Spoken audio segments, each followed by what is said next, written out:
Die skreeusnaakse klug My Boetie se sussie se ou is die naweek by die Fairtree Atterbury Theater op die planke. Regisseur, vervaardiger en Suid-Afrika se eie klugkoning, Frans Swart, besturende direkteur van Lefra Produksies, asook Volroo van Agterberg wat die rol van John Smith speel, was hier om ons alles te vertel. Baie welkom julle twee. Dankie, lekker om hier by julle te kuier. Een ding van 'n klug nê, die titel gaan baie confusing wees. So ek gaan my tablet gebruik hier. Frans, My Boetie se sussie se ou is 'n opvolg van 'n baie gewilde verhaal. My vrou se man se vrou. Dis So, korrek. wat kan ons nou van hierdie produksie verwag? Kyk, Volroo speel ou John Smith, maar Yes. John Smith is getroud met 2 vrouens, nie skelmpies nie. Yes. Dit het nou gebeur in my vrou se man se vrou. Toe moes hy nou die 2 vrouens uitmekaar uithou. Maar nou het hy het nou 'n seun en 'n dogter by elkeen van die vrouens. En soos dit die klug behaag, ontmoet hierdie 2 op die internet. En hulle raak verlief. Nou moet ou John die kinders uitmekaar uithou. Reg so. Moet mens die vorige een gesien het om hierdie een te geniet en te verstaan? Ek sal nie so sê nie. Dit help as jy die eerste een gesien het, want ek dink dan verstaan jy waar John vandaan kom, waar die 2 vrouens vandaan kom, maar reg in die begin is hulle 100% bewus dat daar's 2 wêrelde geskep en ek hardloop dan so tussen die een huis en die ander huis en dan begin al die malle waar hulle is. Frans, dit is seker vir jou so lekker om met akteurs te werk wat net oop is om te speel en wat hierdie klug as 'n genre regtig net geniet. Absoluut. Kyk, die klug is die moeilikste genre. Absoluut. Rex Garner was maar my mentor.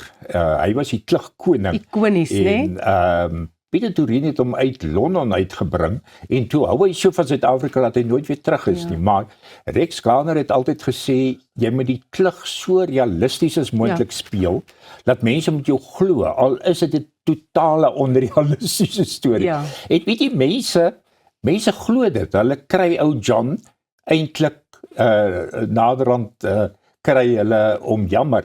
Vir my baie lekker, kyk ons doen die ding soos in die ou tyd, volle bokstel, die deure moet toeklap, as een toeklap gaan 'n ander een oop en dit is baie lekker om met 'n jong span spelers te speel met al daai energie. Ja, so die verhaal gaan eintlik oor jou wat die 2 tieners uitmekaar uit moet hou.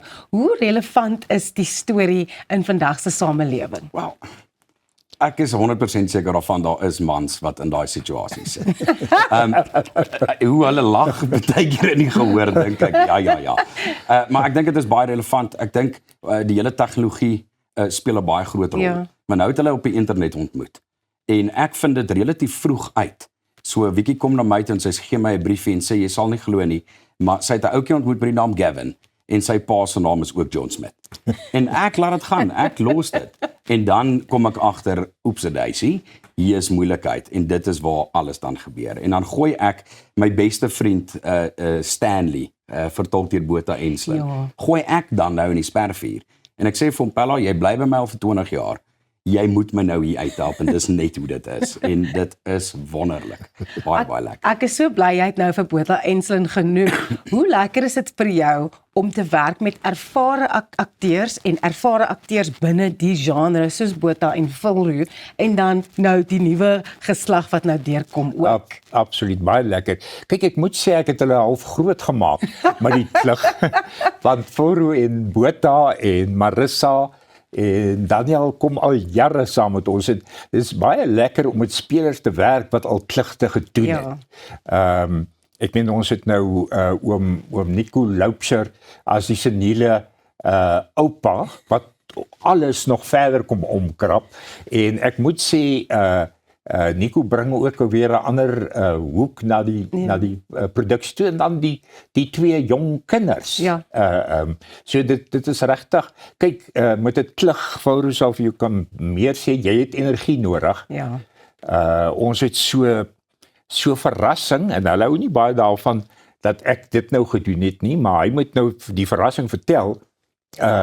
As ons die play klaar gespeel het dan doen ons die buiging en dan kan jy nou sê wat gaan gebeur. Vir een of ander rede het Frans gesê, nie gevra nie, gesê, dat net vir ingeval die mense nou nie baie mooi gefokus het op hierdie produksie nie, dan doen ons 'n opsomming van wat nou in die klug gebeur het en ons doen dit alles in 5 minute. Oh. So dit gaan alles oor beweging en timing en ons moet sê, ons is so moeg na die klug, want dit is high-paced energy. Ja. Jy moet heeltyd gefokus bly en hoe meer jy fokus, hoe meer tens jy op en dit is amper swaal van daai gedeelte is ons laat gaan het.